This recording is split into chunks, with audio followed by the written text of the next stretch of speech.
Hello बच्चों, welcome to our YouTube channel Ujas career institute. ठीक है, अभी तक की सीरीज में 8th स्टैंडर्ड में आप लोगों ने क्या क्या पढ़ा।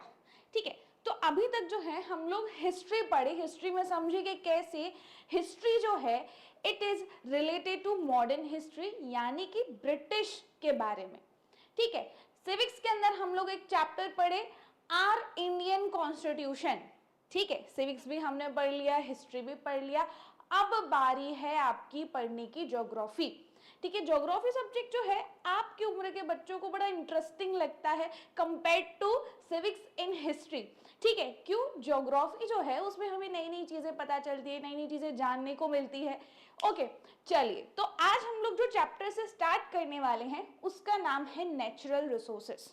ठीक है, अब ये जो चैप्टर है नेचुरल रिसोर्सेस, आप ये समझिए कि नेचुरल रिसोर्सेज जो है आपको नेचर के द्वारा मिलते हैं।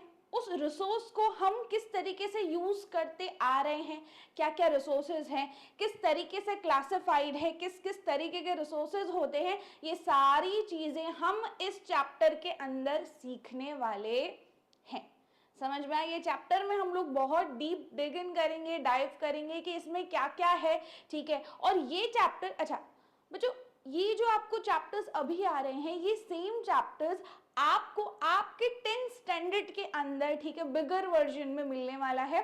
तो अभी से ही आपको अपना बेस बहुत स्ट्रॉन्ग करना है इन चैप्टर्स पे, ताकि 10th स्टैंडर्ड के अंदर जाके आपको दिक्कत ना हो। Am I clear? चलिए शुरू करते हैं। ठीक है, तो सबसे पहले तो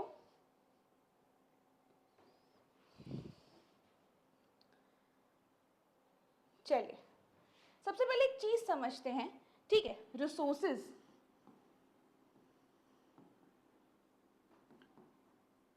इसके 3 टाइप्स होते हैं। एक होता है आपका नेचुरल, जो आपको नेचर के द्वारा मिलता है। ठीक है, दूसरा होता है आपका मैन मेड।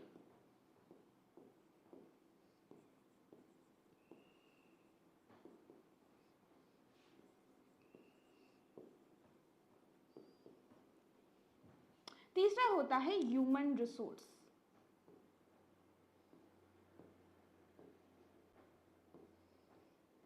इस चीज के अंदर बच्चों हम जो है पूरे चैप्टर कवर करने वाले हैं। किसमें? इस चीज में। ठीक है, ये जो चीज है इसमें हम पूरा एक चैप्टर कवर करेंगे। ह्यूमन रिसोर्स है ना, उसमें समझेंगे कि ह्यूमन एक खुद में कैसे रिसोर्स है। ठीक है, नेचुरल रिसोर्स, नेचुरल रिसोर्स जो होता है वो नेचुरली अकर होने वाला रिसोर्स होता है। मान लो जैसे कोल हो गया, है ना, नेचुरली अकर होने वाला एक रिसोर्स है जो नेचर आपको गिफ्ट करती है। ठीक है, तो ये हो गया आपका नेचुरल रिसोर्स। बट कहानी में ट्विस्ट है। नेचुरल रिसोर्स जो है वो हम तभी इस्तेमाल कर सकते हैं जब ह्यूमन रिसोर्स, ठीक है, जब ह्यूमन रिसोर्स जो है वो अपने पोटेंशियल पे उसको डिस्कवर करे, है ना। समझ में आया? अब जैसे कि मैंने आपको एक एग्जांपल लिया, छोटा सा कोल। ठीक है, तो अब कोल हम यूज कर सकते हैं, है ना, हमको पता है कि वो एक एनर्जी का सोर्स है, हमने बहुत टाइम तक उसका मैक्सिमम यूज किया, उसको ब्लैक डायमंड कहते हैं, व्हाट नॉट। बट ये तभी पॉसिबल हुआ जब सॉरी, एक ह्यूमन ने, ठीक है, इसका यूजेज फाइंड आउट किया, उसको एनर्जी में टर्न किया। तो कहीं ना कहीं, ठीक है, ये जो मैन मेड रिसोर्स है ये एक पूरा प्रोसेस समझिए, है ना, ये प्रोसेस है।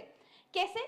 नेचुरल रिसोर्स आप तभी यूज कर सकते हो जब ह्यूमन जो है उसको डिस्कवर करके यूजेबल फाइनल जो उसका, ठीक है, यूज होगा उसमें उसको टर्न करेंगे। तो ये तीनों आपस में कनेक्टेड हैं। ठीक है, अगर कोल का यूजेज हम फाइंड आउट नहीं करते तो वो केवल एक काला पत्थर रह जाता, ना कि एक एनर्जी का रिसोर्स बनता। समझ में आया? ठीक है, मैं बहुत बेसिक से आपको सिखा रही हूँ। नेचुरल रिसोर्सेज हो गए जो नेचुरली अकर करते हैं, ठीक है, मैन मेड रिसोर्सेज हो गए जो मैन बनाते हैं फिर उसको यूज करते हैं। ठीक है, जैसे कि मान लो बिल्डिंग हो गया, रोड हो गए, ठीक है, ये सब क्या है? मैन मेड रिसोर्सेज है। सॉरी, ह्यूमन रिसोर्स क्या है कि ह्यूमन खुद में ही एक रिसोर्स है। समझ में आया? यहाँ तक पूरा क्लियर हो? ये आपका बेसिक कंसेप्ट है जो आपको समझना है, ठीक है। चलिए आगे बढ़ते हैं। अब इस चैप्टर में हम क्या क्या कवर करने वाले हैं? तो पहला तो introduction, when does a nature become a resource, कि नेचर जो है वो रिसोर्स कैसे बन जाता है, ठीक है। इतना अभी फिलहाल हम लोग कवर करने वाले हैं। Concerned social scientists are clear on what we need to do. We must move toward a regenerative economy that operates in harmony with nature. हमें एक ऐसी इकोनॉमी बनानी है जो नेचर के साथ हार्मनी में हो, ठीक है। अब गांधी जी का कहना ये था कि there is plenty of resource to complete everyone needs, but there is not plenty of resource कि हम किसी भी एक ग्रीडी पर्सन की नीड फुलफिल कर सके, ठीक है। ये गांधी जी ने कहा था। ऐसा क्यों कहा था? क्योंकि कोई भी एक ग्रीडी पर्सन है वो किसी भी रिसोर्स को एक्सप्लॉइट करता है। क्या करता है? एक्सप्लॉइट करता है, ठीक है। अब आप बहुत बेसिक सा, मैं आपको एक एग्जांपल देती हूँ, ठीक है। वाटर क्या है? क्योंकि पानी है तो ब्लू कलर ले लेते हैं, ठीक है। वाटर, वाटर क्या है? नेचुरली अकरिंग एक रिसोर्स है, ठीक है। इसको भी हमने सोशली डिवाइड कर दिया है। कैसे सोशली डिवाइड कर दिया? कि जो रिच है, ठीक है, जबकि ये राइट टू लाइफ है, फिर भी जो रिच है और जो पुअर है, हमने एक सोशली डिवीजन क्रिएट कर दिया है कि जो रिच है उसको 24/7 पानी मिलता है, बट जो लोग चौल में रहते हैं, ठीक है, या ऐसी कोई जगह पे स्लम्स में रहते हैं, वहां पे उनको अच्छी क्वालिटी और क्वांटिटी दोनों ही पानी का नहीं मिल पाता।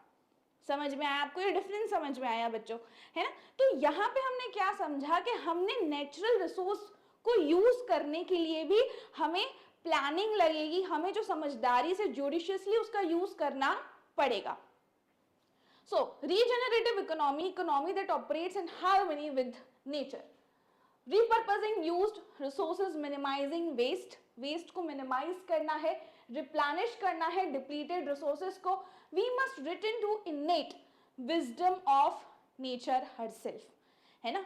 हमें जो है आप नेचर की विजडम पे क्या करना है? भरोसा रखना है, ट्रस्ट करना है। The ultimate regenerator and recycler of all resources, ठीक है। सारे रिसोर्सेस को वो खुद ही रिप्लेनिश कर देंगे, खुद ही रिन्यू कर देंगे, बट हमें नेचर के साथ कोऑपरेट करके चलना होगा, उस पर ट्रस्ट करना होगा, हमें उसे एक्सप्लॉइट कम करना होगा। तब आगे चल के जो हमारी फ्यूचर जनरेशन है वो इजीली सरवाइव कर सकेगी, अच्छे से क्या हो सकेगी बच्चों? क्या हो सकेगी? आराम से जो है वो रिसोर्सेस इस्तेमाल कर सकेगी, नहीं तो आगे चल के जो है बहुत दिक्कत आने वाली है, ठीक है। आप ही की जनरेशन को आने वाली है, तो हमें सीरियस हो जाना चाहिए इस इशू को लेके। चलिए, when does nature become a resource, nature जो है वो रिसोर्स कैसे बनता है? One of the meanings of the word nature is totality of life, non life forms, ठीक है। आपने पढ़ा ही है, इसके दूसरे जो नाम से वो है बायोटिक एंड अबायोटिक, ठीक है। चाहे नेचर की टोटलिटी जो है लाइफ और नॉन लाइफ फॉर्म्स में भी आपको मिल जाएगी, that are part of our environment but have not been created by humans, but humans ने क्रिएट नहीं किया है। When humans use these for their sustenance, उनके सस्टेनेंस के लिए जब यूज किया जाता है, ठीक है, और क्रिएट न्यू थिंग्स, या जब नई चीजें बनाई जाती हैं, डिस्कवर की जाती है, ठीक है, इन्वेंशंस होते हैं, from them for consumption, these elements of nature become resource. यही आपका डेफिनेशन है, यही आपको लिखना है कि नेचर जो है तभी रिसोर्स बन जाता है, ठीक है, जब ह्यूमंस वो अपने सस्टेनेंस के लिए उनको अप्रोप्रिएट उनका यूज फाइंड आउट करके, डिस्कवर करके उनको क्या करते हैं? यूज करते हैं। एग्जाम्पल, ट्रीज पार्ट है एनवायरमेंट का, right? They exist independently of humans. When we cut them and convert their wood into furniture, जब हम उन्हें काट देते हैं, उनका वुड हम फर्नीचर में टर्न कर देते हैं, we see the trees as a resource. तभी जाके ट्रीज जो है वो क्या बनती है बच्चों? रिसोर्स बनता है। समझ में आया? जो ट्रीज हैं इंडिपेंडेंट है, बट जब तक हम उनको काट के उनका फर्नीचर नहीं बनाते वो हमारे लिए उतने काम का रिसोर्स नहीं है। आप बाकी चीजें फल फ्रूट वगैरह जो भी है बाकी की चीजें यूज कर सकते हो, बट उसका जो मेजर यूज है, जिस तरीके से हम उसे रिसोर्स समझते हैं, वो यही है कि उसमें से फर्नीचर बनता है। समझ में आया ये? चलिए often these entities are not easily accessible. For example, there may be petroleum in places deep under the ocean, है ना? That we do not have technology to access, but हमारे पास वैसी टेक्नोलॉजी नहीं है, मतलब हमारे पास पोटेंशियल रिसोर्स है, ठीक है, पेट्रोलियम बहुत ज्यादा ओशन में डीप पड़ा हुआ है, बट हमारे पास इतनी टेक्नोलॉजी नहीं है कि हम वो सारा का सारा निकाल के यूज कर सके। समझ में आया आपको? ठीक है, यानी कि हमारे पास ही टेक्नोलॉजी नहीं है इतनी, हमारे पास रिसोर्स है, तो वो पोटेंशियल रिसोर्स है। Understood that point? चलिए, excess extraction cost may be too high. यदि हमारे पास अच्छी टेक्नोलॉजी नहीं होगी एक्सेस करने के लिए, या हमारे पास एक्सट्रैक्शन कॉस्ट जो है वो बहुत ज्यादा हाई होगा, कम मिनरल के लिए आप ज्यादा प्राइस पे करोगे, तो वो इकोनॉमिकली फीजेबल चीज नहीं होगी। क्या नहीं होगी? इकोनॉमिकली फीजेबल चीज नहीं होगी, टू हाई, और it may be culturally unacceptable, like cutting trees, है ना? कटिंग ट्रीज इन सेक्रेड, आप ट्राइबल प्लेसेस पे जहां पे ट्राइब्स रहते हैं, जहां पे वो वर्शिप करते हैं ट्रीज को, यदि वहां पर आप ट्रीज कट करोगे तो वो कल्चरली एक्सेप्टेबल नहीं है। आपके लिए तो वो रिसोर्स है, बट उनके लिए वो चीज कल्चरली एक्सेप्टेबल नहीं है। समझ में आया? इस exploitation should be economically feasible, ठीक है, it should be technologically accessible. अब हमको यहाँ पे क्या सीखना है कि टेक्नोलॉजिकली एक्सेसिबल होना चाहिए, ठीक है, exploitation should be economically feasible, culturally acceptable. ये तीन शब्द जो हैं आपको याद रखने हैं, मैं आपको बताती हूँ कैसे याद रखने हैं। Technologically accessible, economically feasible, culturally acceptable. Resource कैसा होना चाहिए? ठीक है, टेक्नोलॉजी होनी चाहिए एक्सेस करने के लिए, इकोनॉमिकली फीजिबल होना चाहिए, कल्चरली एक्सेप्टेबल होना चाहिए। Usually the word exploitation has a negative connotation, ठीक है, यूजुअली जब भी हम ट्राई करते हैं कि एक्सप्लॉयटेशन वर्ड, तो हम क्या समझते हैं कि ये तो बुरा ही है, नेगेटिव है, कि हम किसी को एक्सप्लॉइट कर रहे हैं। Okay, in the context we use it here, it means extraction, utilisation, consumption of natural resource. यहाँ पे जब हम यूज कर रहे हैं तो हम क्या बताने की कोशिश कर रहे हैं कि हम एक्सट्रैक्ट कर रहे हैं, ठीक है, यूटिलाइज कर रहे हैं और कंज्यूम कर रहे हैं नेचुरल रिसोर्सेज को। यहाँ पे जो एक्सप्लॉयटेशन का मतलब है वो यहाँ पे ये बताया गया है, ठीक है। अब इतना समझे, द अर्थ हैज ट्रेजर, अर्थ के पास बड़ा सारा ट्रेजर है, many of which have formed over millions of years लगते हैं, बहुत सारे रिसोर्सेज जो है उनको रिन्यू होने में, रिप्लेनिश होने में बहुत टाइम लगता है, ठीक है, which humans have taken, learned to use. These include the most obvious ones, जैसे कि water, air, सॉइल। इनको दोबारा से रिन्यू होने में, मतलब नेचर को दोबारा उसको बनाने के लिए, रिप्लेनिश करने के लिए टाइम लगता है, जिस तरीके से वो पहले था उस तरीके में, ठीक है। And also the not so obvious ones like coal, petroleum, precious stones, metal, ores, timber etcetera, ठीक है। अब एक नया कंसेप्ट सीखने वाले हैं हम लोग, है ना। ये तो आपने बेसिक चीज़ें समझी रिसोर्सेज के बारे में, कि कैसे वो तभी यूज़ कर सकते हैं जब ह्यूमन उनको टर्न करे, है ना, तभी वो रिसोर्स में टर्न हो सकता है, हमारे काम लग सकता है। फिर किस तरीके से वो टेक्नोलॉजिकली एक्सेसिबल होना चाहिए, इकोनॉमिकली फीजिबल होना चाहिए, कल्चरली एक्सेप्टेबल होना चाहिए, ठीक है। ये सारे वर्ड्स, एक्सप्लॉयटेशन का मतलब हम उसको एक्सट्रैक्ट कर रहे हैं, यूज कर रहे हैं, कंज्यूम कर रहे हैं, है ना। इतना अभी आप लोग समझे। अब आप कुछ नया सीखने वाले हो इस क्लास में। We apply the term natural resource to materials and substances that occur in nature, जो नेचर में अकर करते हैं, है ना, and are valuable to humans. Categories of natural resources in science, we learn usefulness of categorization, naming. We use some shared characteristics, criteria. We categorize ideas, things. We name categories. हमने categories बनाई है जिसमें हम resources को बांट सके, ठीक है। name category so that we can refer to them with just one word or short phrase. किसी भी चीज में कैटेगराइजेशन करना उस चीज को सिंप्लीफाई कर देता है. यदि मैं किसी भी चीज में, ठीक है, जो कि बहुत कॉम्प्लिकेटेड है या बहुत सारी है, उसमें मैं कैटेगराइज कर दूंगी तो it would be easy for me कि मैं उस चीज को यूज कर सकूं. समझ में आया? A short phrase when these names and meanings are shared across groups of people, it helps. ये हेल्प करता है जब आप इस चीज को शेयर करते हो across a group of people. One of the ways we could categorize natural resources is based on uses we put them to. ठीक है, सबसे बेस्ट जो है, ठीक है, कैटेगराइज करने का, जैसे हम उनको जिस तरीके से यूज करते हैं उसी तरीके से आप कैटेगराइज कर दीजिए. एसेंशियल फॉर आवर लाइफ, हमारे लाइफ के लिए essential. Source of materials, source for energy. ठीक है, एसेंशियल फॉर आवर लाइफ ऐसे कैटेगराइज कर सकते हो. सोर्स ऑफ फॉर मटेरियल्स, कौन सा मटेरियल्स में यूज होता है? एनर्जी के sources. Resources essential for life could not exist on earth without the air we breathe. है ना? ये समझना है यहाँ पे कि जो भी रिसोर्सेज लाइफ के लिए एसेंशियल हैं वो किसके बिना नहीं रह सकते? ऑन द अर्थ एयर के बिना वो नहीं रह सकते. ठीक है, we breathe the water we drink, है ना, जो पानी हम पीते हैं, जो हम ब्रीथ करते हैं, air, oxygen, the water we drink and the food we eat, इसके बिना हम नहीं रह सकते. ये हमारी बेसिक नीड्स है.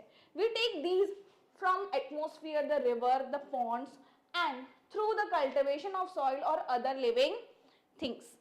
We can not make the air we breathe, हम खुद से एयर नहीं बना सकते. ठीक है, हम पानी जो है खुद से नहीं बना सकते. सॉइल जो है, जो हमें फूड देती है, वो भी हम खुद से बना सकते नहीं है. Resources for materials human being create physical object, है ना. रिसोर्सेज क्या करता है? For materials human beings create physical object of nature's gift. यानी कि ह्यूमन उसको टर्न करता है किस चीज के लिए? ह्यूमन के यूजेज के लिए. समझ में आया? कोई भी नेचुरल चीज अकर कर रही है, हम उसको टर्न करते हैं ह्यूमन यूजेज के लिए एंड फाइनली उसको यूज करते हैं. समझ में आया ये? ठीक है, we make them for our utility or create or into a chair and also carved, sorry my bad, we make them for our utility or to create things of beauty that enrich our lives, जो हमारी life को enrich कर सके, and those of others. Piece of wood can be transformed into a chair, also carved into a statue. ठीक है, एक statue में भी आप कन्वर्ट कर सकते हो उसको. ठीक है, it can be transformed into a chair, एक चेयर में भी आप उसको कन्वर्ट कर सकते हो. India's geographical diversity provides us with a wide variety of natural resources. बहुत wide variety है natural resources की. wood to marble, coal to gold, है ना, ये सारी हमारे पास available हैं. Resources for energy. Energy is a cornerstone of modern living. Energy एक cornerstone है, important point है आपके day to day life का, modern living का.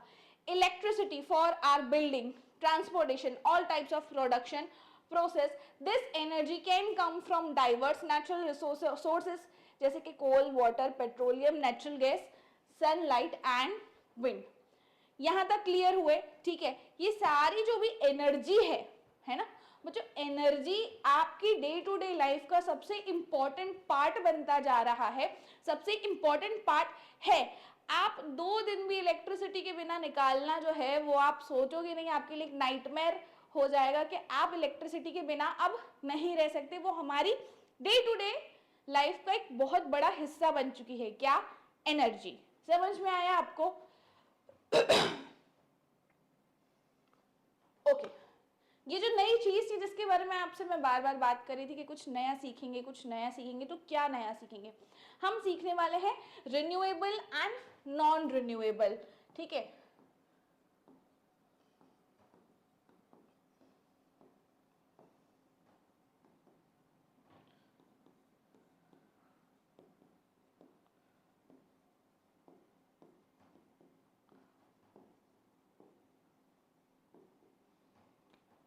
अब अब रिन्यूएबल और नॉन रिन्यूएबल रिसोर्सेज होते क्या है, इसके नाम में ही है बच्चों, यहाँ पे देखो रिन्यू, नॉन रिन्यू, इसके नाम में ही क्या है, renew and non renew. Renew मतलब जिसको नेचर दोबारा से रिन्यू कर सके, क्या कर सके, रिन्यू कर सके, दोबारा से उसको बना सके। बट यहाँ पे कंडीशन है कि उसको नेचर ही दोबारा से बनाएगी, इंसान जो है इस प्रोसेस में आएगा नहीं। समझ में आया? इसका एग्जाम्पल है एयर, वाटर एंड सॉइल, है ना, ये सब रिन्यूएबल रिसोर्सेज है। क्या है, रिन्यूएबल रिसोर्सेज है। ये सारे रिसोर्सेज को केवल और केवल नेचर दोबारा से बना सकती है, हम इसमें ह्यूमन इंटरफियर करेगा नहीं। समझ में आया? दूसरा है नॉन रिन्यूएबल, ठीक है, इसके नाम में भी क्या है, नॉन रिन्यू, मतलब कि दोबारा से रिन्यू होने वाला नहीं है। अब आप इसको समझना, ठीक है, जो पानी, जो एयर, जो सॉइल आपने एक बार यूज की वो दोबारा से बन जाएगी। अब कोल, गोल्ड, ठीक है, पेट्रोल, ये सारी ऐसी चीजें हैं जो आपने एक बार यूज की, उस पर्टिकुलर अमाउंट में, वो पर्टिकुलर अमाउंट आपने यूज किया, वो खत्म हो गई, वो खत्म हो गई, है ना। या तो वो दोबारा रिन्यू होने में बहुत millions and billions of years लगाएगा, या तो वो दोबारा जो है उस दोबारा से बनने के लिए बहुत ज्यादा टाइम ले लेगा, या तो वो दोबारा नहीं बनेगा। जैसे कि पेट्रोलियम, आने वाले कुछ टाइम में हम लोग प्रिडिक्ट कर लिए हैं कि आने वाले कुछ टाइम में वो खत्म हो जाएगा। समझ में आया? तो रिन्यूएबल और नॉन रिन्यूएबल का जो डिफरेंस है वो ये है कि रिन्यूएबल में चीजें रिन्यू हो जाएंगी, नॉन रिन्यूएबल में चीजें दोबारा से रिन्यू होने के लिए या तो बहुत ज्यादा टाइम लगाएंगी, या तो एक बार यूज करने के बाद वो एक पर्टिकुलर क्वांटिटी उसकी खत्म हो जाएगी। समझ में आया? अर्थ में ये जो मिनरल्स है नॉन रिन्यूएबल, ठीक है, रिसोर्सेज हैं, जो भी मिनरल्स हैं हमारे पास, वो एक मात्रा में अवेलेबल है, आप उनको यूज करोगे and then it would be finished. समझ में? या तो आप उनका सब्स्टिट्यूट ढूंढोगे दोबारा से, या तो आप ट्राई करोगे कि किसी तरीके से उसको आर्टिफिशियली हम रिक्रिएट कर सके, बट जो नेचर ने एक बार उसको बनाया वो खत्म हो जाएगा। ठीक है, उसके प्रोसेस ही ऐसी है। चलिए, renewable and non-renewable resources. A second way of categorizing natural resources could be based on whether they are renewable or not.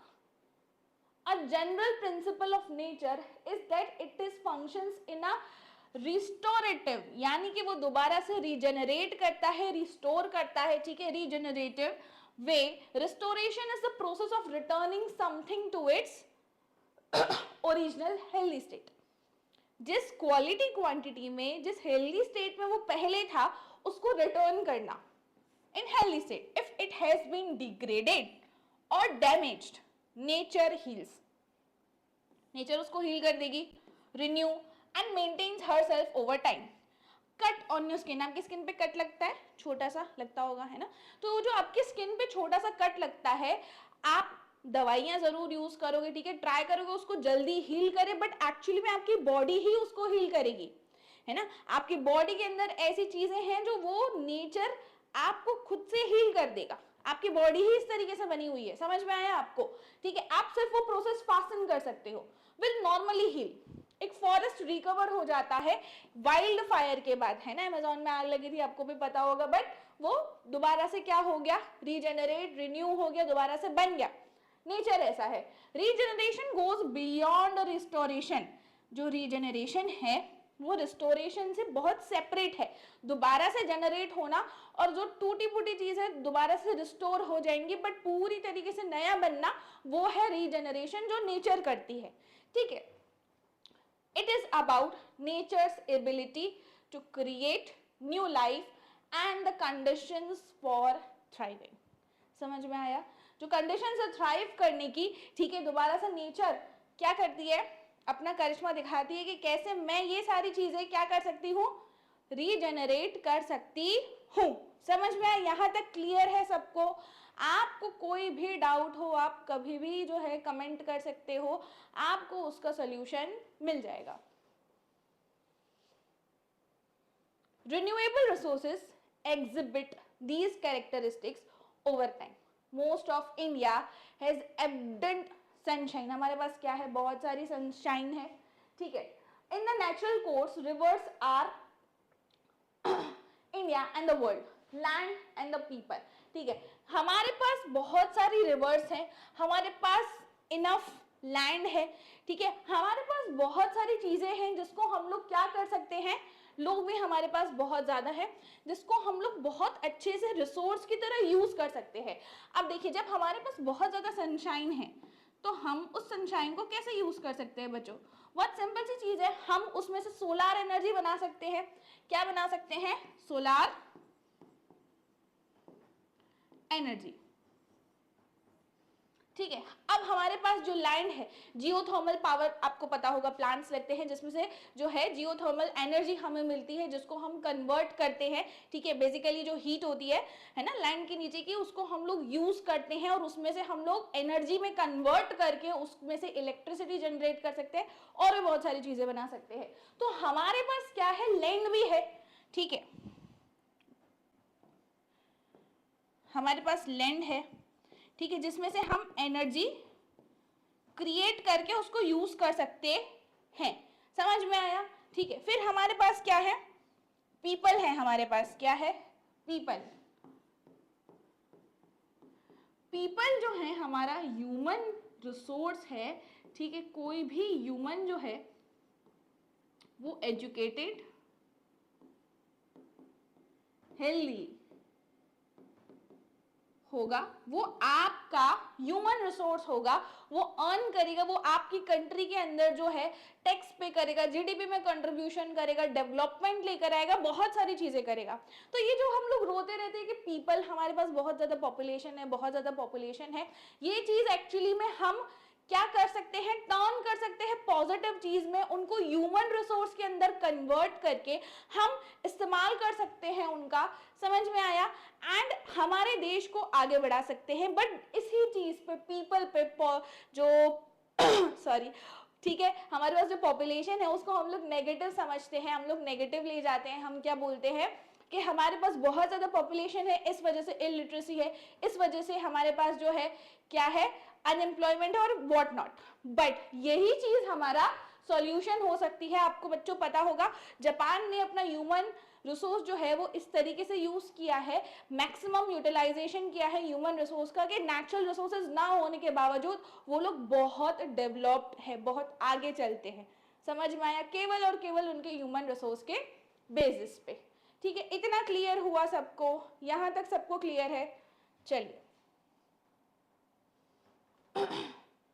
Regularly by rain, melting glaciers, forests renew themselves, soil replenish होती है itself through natural process and so on.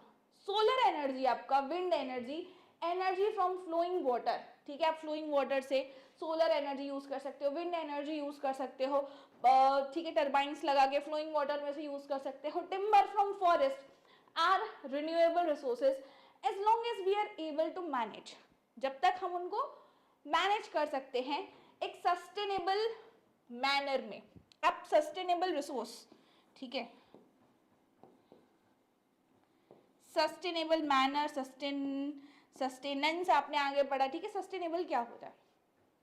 Sustainable का मतलब है अभी currently हमारे पास जिस भी quality और क्वांटिटी में, ठीक है, जिस भी क्वालिटी क्वांटिटी में हमारे पास रिसोर्स है, हमें उसको अभी यूज करने के साथ, ठीक है, जुडिशियली अभी हमें यूज करना है और हमारी आगे की आने वाली जनरेशन के लिए भी बचा के रखना है, सस्टेन भी करना है और आगे आने वाली जनरेशन के लिए भी बचा के रखना है. However, for them to remain renewable, there is a condition. एक कंडीशन है, एक नेचुरल रिदम है रिस्टोरेशन का, रीजनरेशन का, मस्ट नॉट बी डिस्टर्ब्ड. ये डिस्टर्ब होना चाहिए नहीं. If we harvest timber faster, ठीक है, offering generally of water is mark of respect or gratitude, then the forest can grow trees. We will eventually deplete the forest. हम eventually क्या करेंगे? Forest को डिप्लीट कर देंगे.